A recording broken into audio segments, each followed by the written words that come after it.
Mga sangkap ng pagluluto ng shrimp with broccoli, luya, bawang, at saka sibuyas. Ayan, ipaprito lang natin ng half cup lang ng shrimp. Ayan siya guys.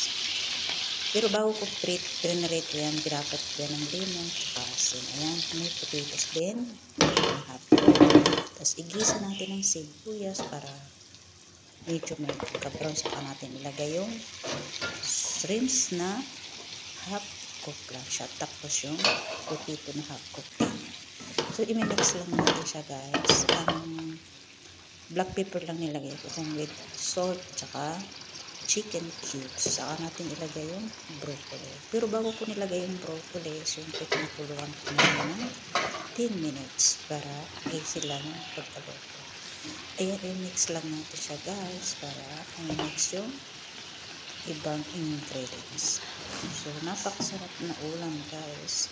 Simple lang tingnan pero napakasarap na. So, ang hilig ko talaga magluto ng ganito dahil gustong-gusto ko yung kalasa. Pag natikman mo to guys, hanap natin siya maluto mo yung kalasa. Ayan, luto na. Ready na yung ulam.